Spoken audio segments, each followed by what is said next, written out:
السطور وفهم كيف بغيتي تعرف فاش كنقول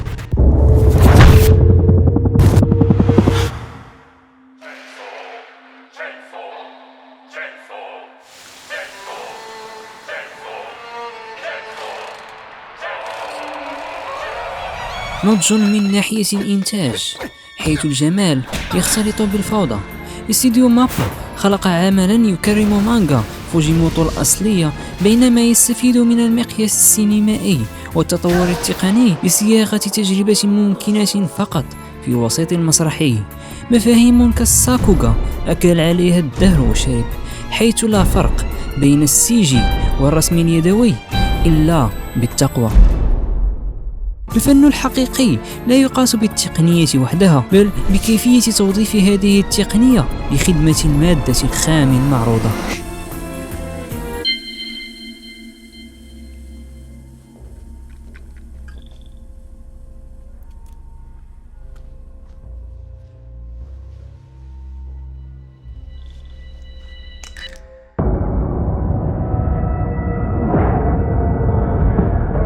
بينما تتسارع وتيرة التطور التكنولوجي، الأدوات الرقمية صارت عاملا أساسيا في نسج فن الأنمي. تشينسو مان ريزي آرك يخطو خطوة إبداع في مزج هذا التطور بالرسم التقليدي.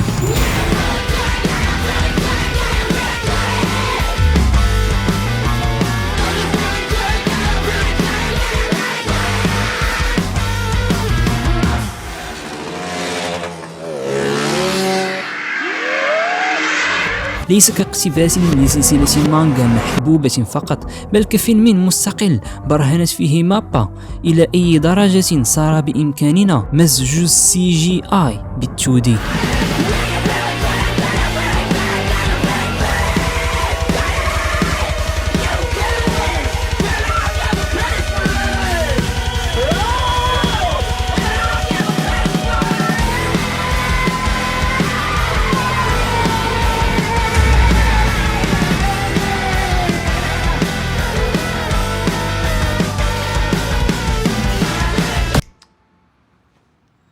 You don't know what you're missing.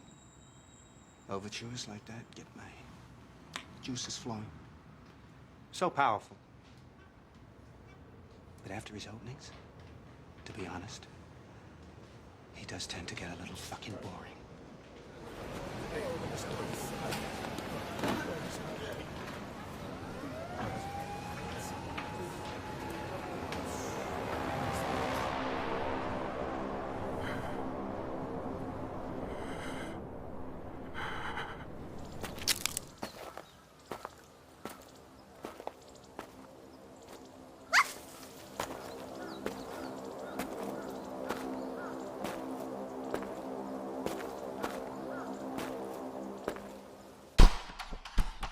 هذا المشهد من الموسم الأول، وبسبب اللات المستخدمة تحس بالكآبة. الخنقة عالم مظلم، حيث أنت كقاتل شياطين قد تموت في أي لحظة ولأتفه سبب، كأن تسقط على الدرج وتدخل في حنجرتك مظلة مثل ذاك المشهد من النظر. أما من الجهة الأخرى في الفيلم، الألوان المشبعة تدل على عالم غريب وأبطال يكتشفونه، وشدة السطوع تخدم قصة الفيلم الرومانسية. تشينسو مان ريزي آرك ليس مصنوعا بيد العائلة آدامز، بل الفضل يعود للمخرج الجديد يوشيهارا تاتسويا، والذي كان مخرج الأكشن للموسم الأول من تشينسو مان، مما يجعلني أشك أن الأمر فيه مؤامرة ما، لكن ليس لدي دليل. هذا لا يعني بالضرورة لقد تخلصنا من الكلب وسيتغير الرسم للأفضل. يجب أن تفكروا أن جزءا كبيرا من التغيير كان بسبب شكل العرض. التفاصيل التي تحتاجها لعرضها على التلفاز مختلفة تماما عن ما تحتاجه في شاشة المسرح. شاشة المسرح أكبر، وأي مشكلة في الخلفيات يمكن ملاحظتها، ليس كالتلفاز حيث يمكنك أن تستخدم بلور على خلفية 3D وتذهب سعيدا لمنزلك. تنسمع صوت الكلاج ديريكتومون نحزم السير، كل تيتر شاهد عليه كوان، ما كتكتبوش الطويله حيت بان كوان تلصق ستوب في الكراج. ستوديو راه عمرات حوال قوات ما لاعبينش النرجس تفواش بكات كومبريشن الفيديو عند بثه على القنوات التلفزية يزيل التفاصيل، ويمكنك القلق بشأن هذه المشاكل عند إصدار البلوراي. لهذا ترون دائما مقارنات بين التصحيحات في النسخة التلفزية ونسخة البلوراي. عندما نرى التغييرات الطارئة على تصاميم الشخصيات نجد الألوان أكثر تشبيعا، هذا لتظهر بشكل فاقع على الشاشة الكبيرة، كما أن الخطوط أضخم لتظهر بشكل واضح على شاشة السينما، وهذا سيقلل المجهود الذي قد يبذله الرسامون في التضليل، كما أن التفاصيل مثل الطيات والثنايا في المفاصل قللت، هذا سيجعل الرسم أقل تكليفا على المدى الطويل. هذا الخيار أعتقد غالبا نابع من تجربة استديو مابا في فيلم جوجوتسو كايزن وتجربتهم في السينما، ورأينا هذا التبسيط في تصميم الشخصيات طبق على الأعمال التي يليها، الموسم الثاني من جوجوتسو كايزن وغيرها. فبالله عليكم، إذا كان استديو مابا يرغب فعلا بتغيير الستايل فقط، هل مخرج واحد سيوقفهم حتى لدرجة أن يحتاجوا لتغييره ليحققوا هدفهم؟ مابا صاحبة المال، إذا قالت افعل كذا فالمخرج سيفعل كذا. لو بحثتم ستجدون أنه أنشأ استديوه الخاص، ومسألة تغيير تصميم للشخصيات أتت تبعا بعد فعل هذا في جوجوتسو كايزن الموسم الثاني، لكون هذا أنسب من ناحية الجودة في العرض السينمائي وأقل تكلفة وأسرع من ناحية الوقت. هي صفقة رابحة من جميع النواحي لمابا. I'll make that deal. How about you, Yudovich? You make that deal? I make that deal. I don't blame you. Damn good deal. فيضحكني من يقول مابا الاستديو المعروف بتعذيبه للرسامين غير المخرج ليقتبس المانغا بشكل أفضل. أنا أقول أن الإخراج السابق أجل يحد الرسامين ويصاحب مشاهد الأكشن، لكن هذا التبرير نفسه في إطار إبداعي عبارة عن هراء فارغ. الرسم صعب، إذن اجلب شخصا أكثر احترافية ليرسمه. عزيزي المشاهد، هذه الصناعة كلها مبنية على الربح. في المرة القادمة التي تفكر الستايل تغير وصار أفضل ويناسب جو المانجا، أعد فعليا التفكير. حتى لو أتيت أنا وآخرين من أمثالي وحاولنا التبرير هذا المشهد صنع بهذه الطريقة ليوصل سريالية الحياة ولا أعرف ماذا، تذكر أن صناعة محتوى الأنمي والعاملين فيها من الألف للياء، من المصدر أي الأنمي إلى مشتقاته، شحات الملخصات المخصيون إلى ببغاوات التويتر، وصولا إلى عاهرات التويتش وكيك الذين يرقصون كالقردة عندما ترمي لهم الموز، كلهم يحركون مؤخراتهم كوين الدبدوب يذوق المزيد من عسل الدولارات. هذه مقصودة والله العظيم، أقسم بالله هي اللي حكمته، إني ندم على النهار اللي زاد فيه.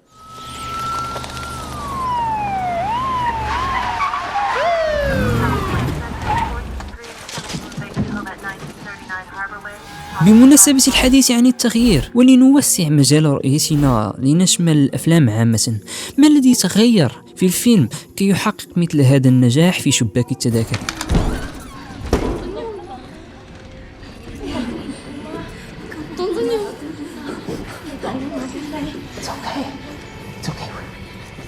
نجاح عانت أفلام هوليوودية من الوصول له بميزانيات أضخم، وبالطبع بصريات وصوتيات أعلى من ناحية الجودة والروعة.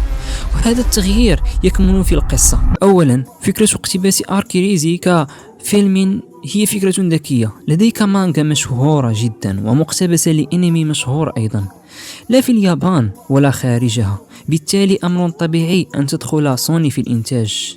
كما أن آرك ريزي لديه طابع رومانسي عاطفي أكثر مقارنة بباقي أحداث القصة، فمن المنطقي اقتباسه كعمل لوحده، غير أنه كقصة قصير ومختزل، بالتالي مناسب لكي يشاهده من ليس لديه معرفة مسبقة بتشينسو، بل حتى من طريقة إخراجه. ولا يبدو كما لو أنه يبني على أحداث سابقة، بل هو قائم بذاته. ونرى هذا في المقدمة السريعة التي تشرح لنا هؤلاء عبارة عن جماعة وهم يشتغلون عند هذه، وهذا يحبها ويرغب أن ويذهب مباشرة لبناء علاقة دينجي وريزي. حتى لو لم تكن تعرف تشينسو مان من قبل كان بإمكانك أن تشاهد هذا الفيلم. وغير ذلك نحن نعرف أن الشياطين تكسب قوتها من مدى خوف الناس من خرافاتها الحضارية ومدى شعبيتها.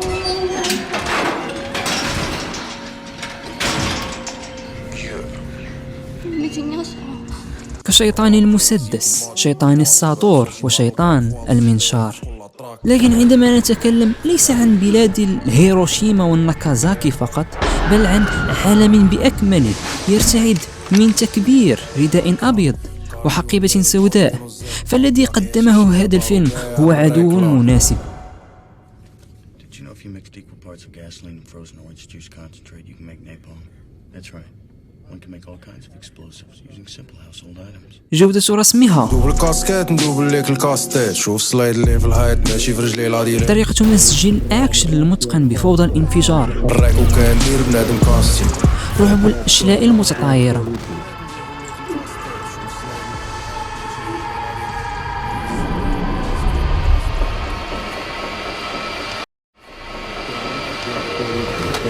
عبر عن مدى تقزيزه وفي نفس الوقت مدى جماله. الشيطان القنبلة، بوم بوم ديفل. لا في الراب المايس بيرفكت بوم بوم، البعض في الدم نزقل الحساب نولي كيش يسطل. الله اكبر الله اكبر الله اكبر الله اكبر الله اكبر الله اكبر بوم بوم.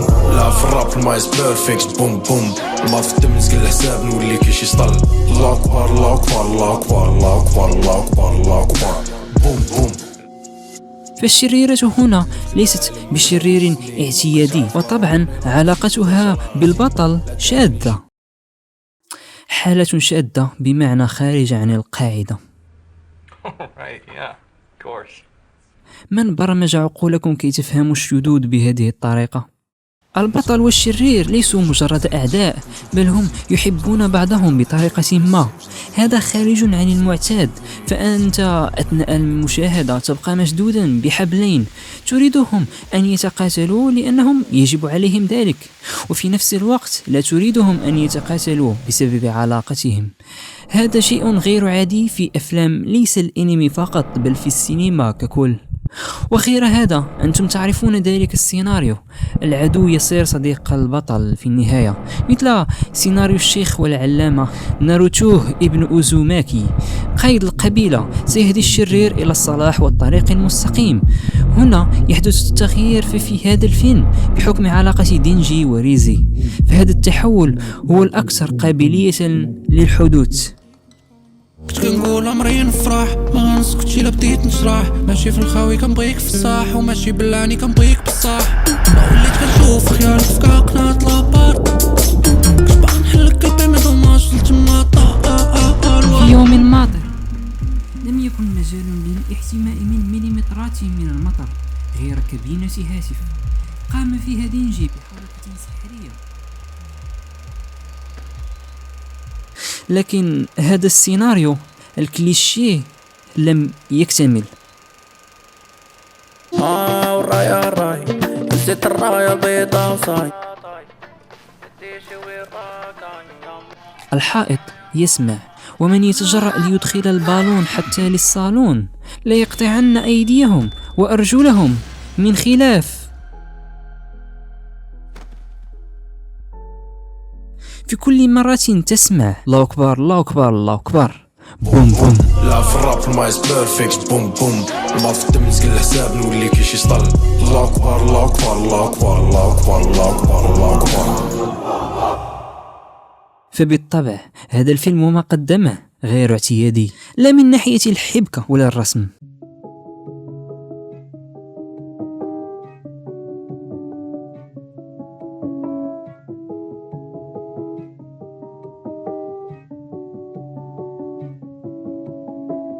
وبمناسبة الحديث عن الرسم، دعني أريكم لقطة من Ghost of the Shell 2 أو Innocent لسيارة CGI.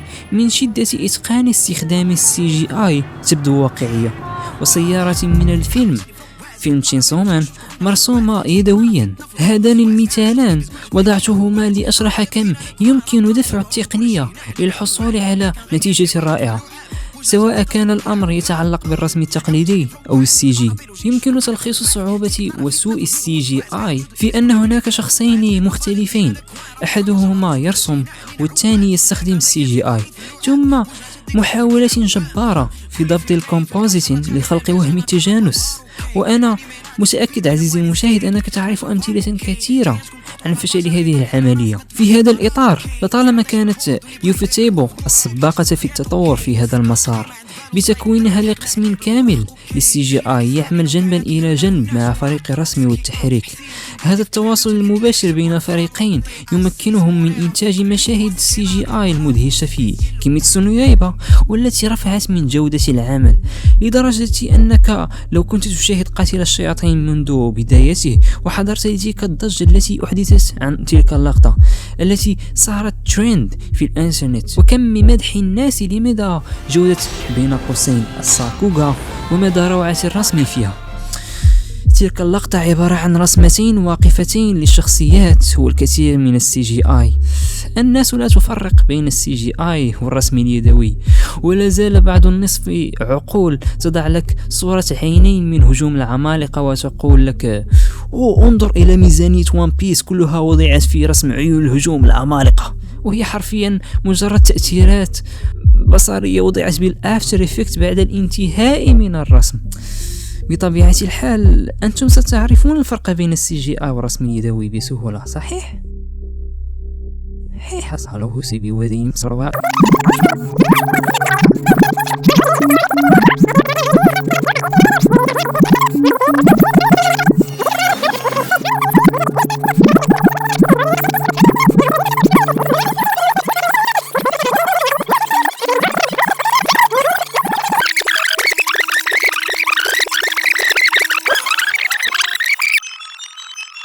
قالري بقى بيني وبطني شخرحي مني لي طعاميري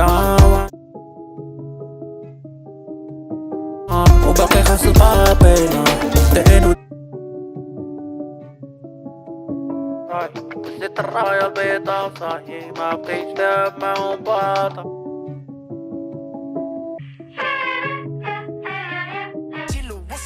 هذه السيارة التي تبدو لكم سي جي آي عبارة عن 100% رسم يدوي، وهذه من فيلم تشينسو في الحقيقة سي جي. الفضل في هذا يعود للفضاء السينمائي. وايد ليت الاصل واخر دايري نو غير باس طونجين فليكسي الفلو قدامنا كيبانو سلو مو سيب بحال سبيد وهولو سو دوب سو جوت سو كو كي ارسطوط ايتوس باتوس لوغوس. القصد فيها هو مزج 2D ب 3D.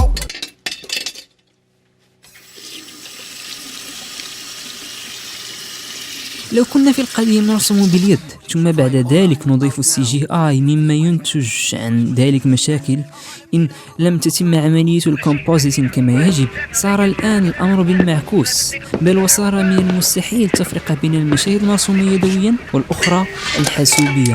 لأشرح أكثر، منذ بداية صناعة سلسلة تشينسو التلفزية تم تقسيم الورك فلو كالتالي: الشخصيات ترسم باليد، بينما عناصر كالمناشير المركبات والخلفيات تحرك بال3D أو ما يمكنكم تسميته اصطلاحا بالسي جي آي. في الفيلم دفع هذا للحد وصارت تصنع مجالات بأكملها بال3D والتي سترسم فيها الشخصيات، عن سبيل المثال المقهى والفصول الدراسية وسطح المدرسة، وهذا ما يفسر قدرتهم على الحصول على لقطات طويلة تتغير فيها الأبعاد بطريقة معقدة مثل هذا المشهد. وفوق هذا صممت مجسمات 3D للشخصيات الرئيسية، وصممت ما ذكرنا في فيديو لازاروس مشاهد Pre-Visualization، باختصار Previs. هذا المصطلح هو عبارة عن مظلة كبيرة، المقصود هنا بالتحديد 3D layouts. يتم تحريك مجسمات 3D في المساحة ثلاثية الأبعاد حسب الستوري بورد، وبهذا يعرف الانيميترز أو الكي انيميترز كيف ستبدو المقاسات، الإضاءة، الظلال والأبعاد قبل الالتزام بالرسم النهائي ثنائي البعد. Oxygen tank for emphysema or something? وبالتالي لن تعد هذه الأشياء تعود للحظ وكفاءة الكومبوزيشن. غير هذا، السر النهائي الذي يبيع التجانس هي التكسترز، أنسجة مرسومة يدويا يتم وضعها على سطح الخلفيات 3D، مما يجعلها متناسقة مع الشخصيات المرسومة يدويا. بدونها ستحس أن الشخصيات لا تنتمي لهذا العالم رغم أي جهد قد تبذله في الكومبوزيشن. ستظهر لك الخلفيات دائما كما لو أنها من ألعاب. بالطبع يمكن بكل بساطة وضع بلور وتجاوز الموضوع، أو أنك لن تلاحظ بسبب صغر الشاشة، لكن في حالتنا الفيلم عرض في السينما، بالتالي لو لم تطبق هذه التقنية النتيجة ستكون مثل فيلم كيميتسو نو يايبا. أجل كان مذهلا بصريا، لكن في هذه النقطة تشينسو مان ريزي آرك أفضل.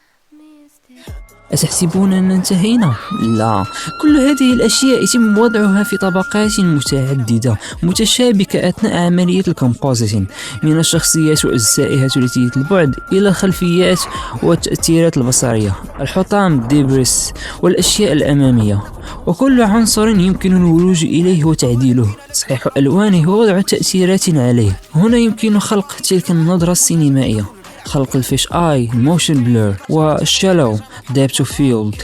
كما الإضاءة والألوان يتم التعديل عليها لتتناسب مع جو المشهد. فهذا الفيلم يخلط بين مشاهد الرومانسية، الأكشن، التشويق وحتى الرعب.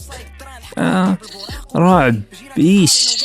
الرعب في هذا الفيلم لن يخيفك إلا إن كان عمرك 12 سنة. تقول لك أمك إن وصلت 9 يجب أن تدخل للمنزل أو ستأكل ما مغولة، وأنت فعلا تصدقها. لكن في الحقيقة هنالك مشهد واحد فعليا مرعب جدا.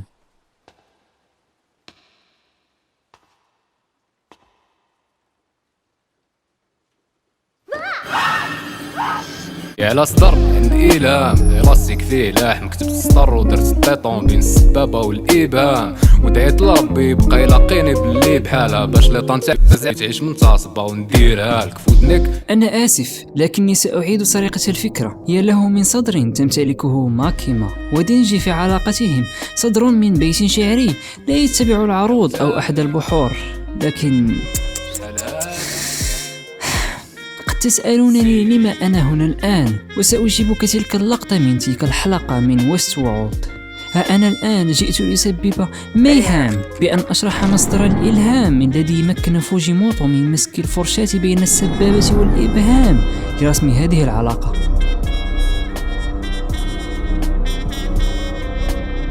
البيهيفيوريزم أحد النظريات التي تطبق في علوم التربية في وقتنا الحالي.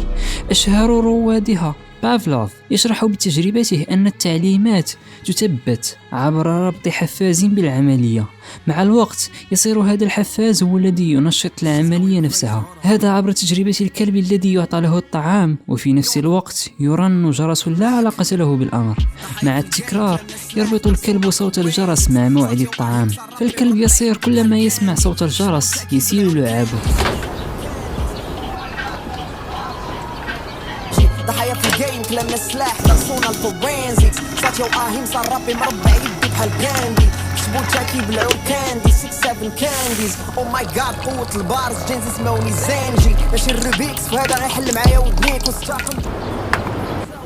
أما سكينر فيقدم النصف الثاني من النظرية.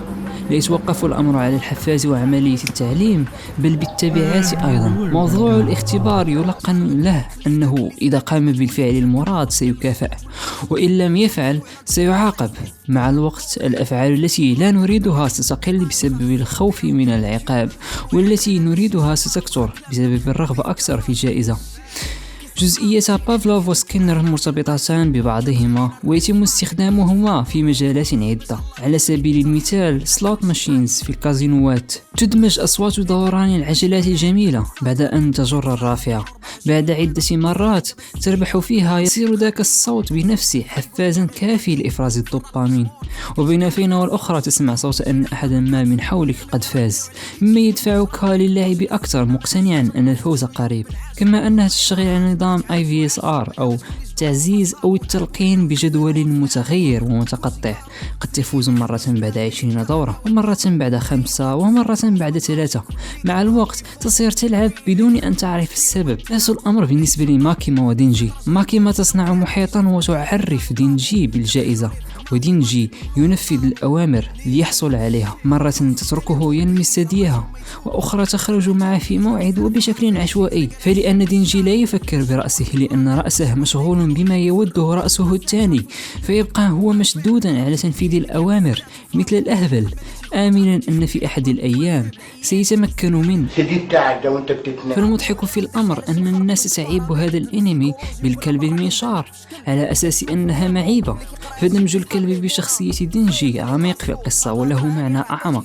لكن نحن العرب لدينا سوء التعليم، ما أمة لا تقرأ فلما تنتظر منها أن تفكر في المغزى؟ هناك شيء يسمى الواقع عزيزي المشاهد، وإن لم يضربك بعد فموعدك قادم صدقني.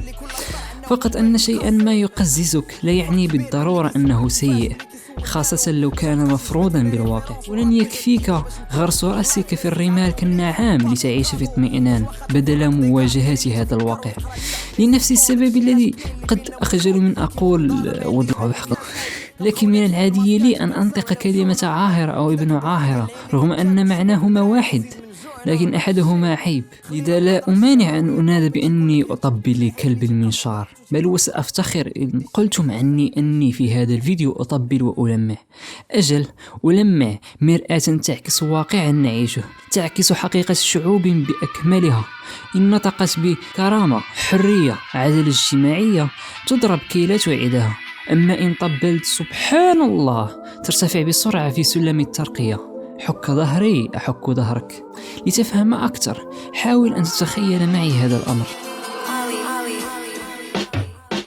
كما لو أنك تعيش في عام البون، وعندما تدخل الكنيسة وترى الفن المعماري الجميل، الجداريات المهيبة، الرخام البراق، والألوان المذهلة للعين مهذبة للروح، فتغمر كل حواسك بالرهبة. تحس فعلا أنك في حضرة المسيح النصراني، تتأثر عاطفتك. ومقارنة بالعالم الخارجي، القهر، الجفاف، الظلم، هنا لديك وعد. إن فعلت ما يقال ستحصل على ما تتمناه. آسف، حلما قيل لك أنك تتمناه. آسف مجددا، ما قيل لك أن تتمناه، لأنك وبكل بساطة لم تكن تعلم، كنت تعيش. فجأة جاءك المسيح وأخذ بيدك دالا إياك على التي تجري من تحتها، غير حياتك. كما لو أنه قد تم بعثك من جديد، أو ما يسمى بالتعميد. لقد أحسست بدفء حضن المسيح النصراني، وطالما تطيع أمره سيبتسم لك. لكن إياك أن تشك به، فهو أقرب إليك من حبل الوريد. بئس المصير إن حقق الوعيد، وكما أعطاك ما تتمناه يستطيع سلبك إياه من جديد. أنا لا أتكلم عن حاجاتك الفيزيولوجية فقط. بدونه أنت بدون هدف في الحياة، ومن يضل عن سبيله ليعيشن حياة نكد مذلة. هلو أصدقاء، وأنت أيها الحقير شيطان في نظر الجميع، حيوان يفضل جميع اتقاءه وإقساءه والتبرؤ منه. قد تتعدد الطرق، لكن روما واحدة. أو تود أن تفقد ما أعطاك، علاقة تواصل وغاية في الحياة، ومن سيربح اعتراف ماكيما. الأمر يتجاوز فأرى المدينة التي تنهش أضواء النيون عينيه وتبرمجه الشاشات، لكنه يحصل على الجبن الجاهز. وفأر البادية الذي يعيش الكرف ويقطع الجبال لتوفير الطعام، بل يصل إلى نظام الغرض منه غرز النوايا واستهلال الأفكار، حتى تصير بمتلازمة ستوكهولم تنفذ الأوامر وأنت تظن أنك أنت من اختار واتخذ القرار، لكن في الحقيقة أنت مجرد بيدق أو كلب مثل تجربة بافلوف تفعل الشيء عندما تحصل على الحفاز. جنة دينجي نتاج ظروفه الصعبة، يعرف ما ينقصه وأوهمه بالخلاص، يجمع ذلك مع الغرائز الجنسية، وها أنت ذا صنعت النظام المناسب للسيطرة عليه. ريزي أتت كذاك المشهد من دي إكزورسيست وتبولت في الصالة على هذا النظام، فكيف لماكيما أن تسمح لها بزعزعة الاستقرار؟ You have to know, not fear. Know that someday you're gonna die. It's only after we've lost everything that we're free to do anything. الفوضى ضد النظام. في النهاية أنا لن أطلب منكم الاشتراك أو الدعم باللايك، بل فقط التفكر فيما قلته. هل لن أراك تسلو